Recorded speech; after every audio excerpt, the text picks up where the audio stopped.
Hello, അപ്പോൾ പുതിയൊരു വീഡിയോയിലേക്ക് എല്ലാവർക്കും സ്വാഗതം. ഇന്ന് നമ്മുടെ മിഹുമോളുടെ വണ്ടി പോയിട്ടോ. ആ ചേട്ടൻ ഇന്ന് രാവിലെ നേരത്തെ മെസ്സേജ് അയച്ചിട്ടുണ്ടായിരുന്നു, ഇന്ന് വണ്ടി ഒരു 5 മിനിറ്റ് നേരത്തെ വരുന്നു. ഞാൻ ആ മെസ്സേജ് കണ്ടില്ല, ഞാനിന്ന് ഫോണേ എടുത്തില്ല കാലത്ത്.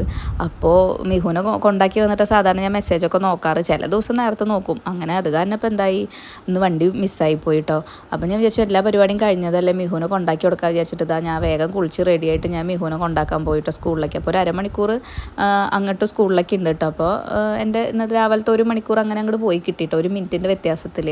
അങ്ങനെ ഞാൻ എന്താ മിഹുവിനെ കൊണ്ടാക്കി തിരിച്ച് വീട്ടിലെത്തി. എന്നിട്ടിപ്പോൾ ഞാൻ റോട്ടിലെത്തുമ്പോഴേക്കും ഋതു എൻ്റെ വണ്ടിയുടെ സൗണ്ട് കേട്ടിട്ട് അവിടെ നിന്ന് ഓടി ഇങ്ങോട്ട് റോട്ടിലേക്ക് കയറിയിട്ടോ. അപ്പോഴേക്കും അച്ഛൻ ഉണ്ട് അവരുടെ കൂടെ. അച്ഛൻ ഒപ്പം ഇങ്ങോട്ട് വന്നു കേട്ടോ. പിന്നെ 2 പേരെയും ഞാൻ വണ്ടിയിലിരുത്തിയിട്ട് പതുക്കെ അങ്ങോട്ട് ഇറക്കിയിട്ടോ. അങ്ങനെ ഇപ്പോൾ മിന്നു ഓരോന്നൊക്കെ ചോദിക്കുന്നുണ്ട് എന്നോട്. അങ്ങനെ ഞാൻ വീടിൻ്റെ ഉള്ളിൽ കയറിയിട്ടൊന്ന് ശ്വാസം വിട്ടിട്ട് അവിടെ നിന്നു കുറച്ച് നേരം. പിന്നെ ഡ്രസ്സൊക്കെ മാറിയിട്ട് നമ്മുടെ ഋതുവിന് ചായ കൊടുക്കായിരുന്നു കേട്ടോ. അപ്പോൾ ഇന്നത്തെ വീഡിയോ ഇത്രയേ ഉള്ളൂ. അപ്പോൾ ഇഷ്ടപ്പെട്ട് കഴിഞ്ഞാൽ എല്ലാവരും ഒന്ന് സപ്പോർട്ട് ചെയ്യണേ, സബ്സ്ക്രൈബ് ചെയ്യണേ. Okay, by.